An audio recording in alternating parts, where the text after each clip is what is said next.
നല്ല അടിപൊളി പെഡലാണ് പെട്ടിരിക്കുന്നത്. Hello guys, welcome back to our channel. അപ്പോൾ ഇതാണ് നമ്മളെ താരം. നിങ്ങളെല്ലാവരും നമ്മൾ റീൽസിലും ഷോർട്സിലും എല്ലാം കാണുന്നതാണ് ബ്രോങ്കോ 1/10 സ്കെയിൽ. അപ്പോൾ പണി കിട്ടിയിരിക്കുന്നു ഗൈസ്.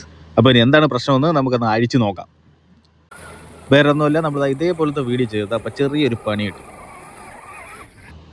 അപ്പോൾ എന്തായാലും നമ്മൾ ബോഡിയൊക്കെ അടിച്ചു മാറ്റി. ഇതാണ് അതിൻ്റെ മോട്ടർ. അപ്പോൾ നമ്മൾ എന്തായാലും മോട്ടറിൻ്റെ ഭാഗമാണ് ഇനി അടിക്കുന്നത്. ഇതിൽ വരുന്നത് ബ്രഷ്ഡ് മോട്ടറാണ്. നമ്മൾ ബ്രഷ്ഡ് മോട്ടർ ആയിട്ടും വെള്ളത്തിലൊക്കെ നല്ല അടിപൊളി റൈഡുകളും സ്റ്റണ്ടുകളും ഒക്കെ ചെയ്തു. പക്ഷേ ഇതുവരെയ്ക്ക് പണിയൊന്നും കിട്ടിയിട്ടില്ല. പക്ഷേ പണി കിട്ടി. അപ്പോൾ ഇതാണ് പ്രശ്നം. ആക്സിലേറ്റർ കൊടുക്കുന്നുണ്ട്, പക്ഷേ വണ്ടി അനങ്ങുന്നില്ല.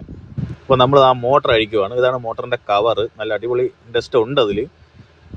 പിന്നെ അടിപൊളി റാഷ് ഡ്രൈവും അതുപോലെ തന്നെ വെള്ളത്തിലൊക്കെ ഒരുപാട് നമ്മൾ സ്റ്റണ്ടിങ് ചെയ്ത്. പക്ഷേ ഈ ബ്രഷ്ഡ് മോട്ടറിന് ഇതുവരെ ഒരു പ്രശ്നവും വന്നിട്ടില്ല.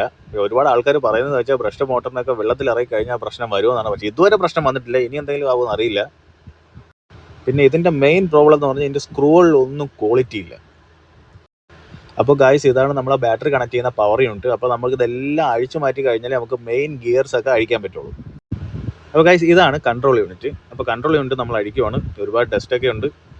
അതുപോലെ തന്നെ ഇതാണ് അതിൻ്റെ ആൻറ്റിന. നമ്മൾ ലൈറ്റ് സ്വിച്ചുകൾ, എല്ലാ സ്വിച്ചുകളും ഇവിടെയാണ് കണക്ട് ചെയ്യുന്നത്. സെർവോ എവരിത്തിങ് ഇവിടെയാണ് കണക്ട് ചെയ്യുന്നത്.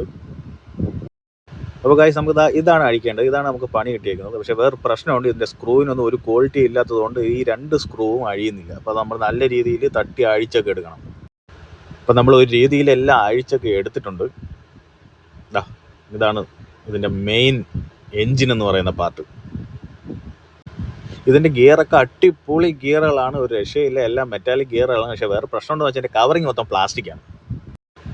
ഇതിൽ തന്നെ ഒരുപാട് ഗിയറുകളുണ്ട്. പക്ഷേ ഈ ഗിയറിലൊന്നും ഒരു പ്രശ്നം നമ്മൾ കാണുന്നില്ല. അപ്പോൾ നമ്മൾ ഈ വണ്ടി വാങ്ങിച്ചിട്ട് 2 മാസം ആയിട്ടുള്ളൂ. നമ്മൾ ഇളക്കി നോക്കിയാൽ തന്നെ ഇതിനകത്ത് ഗ്രീസ് എന്ന് പറഞ്ഞൊരു സാധനമേ ഇല്ല. അപ്പോൾ ഗൈസ്, നമ്മൾ ഫുള്ള് ഡിസ്മാൻഡിൽ ചെയ്തിട്ടുണ്ട്. അപ്പോൾ നമുക്കിനി ഇത് ഫുള്ള് ഗ്രീസ് ഇട്ടൊന്ന് റെഡിയാക്കണം. ചേസ് മാത്രം ഇവിടെയുണ്ട്. അപ്പോൾ അടുത്ത പാർട്ടിൽ നമ്മൾ ഫുള്ള് ആയിട്ട് കാണിക്കുന്നതാണ്.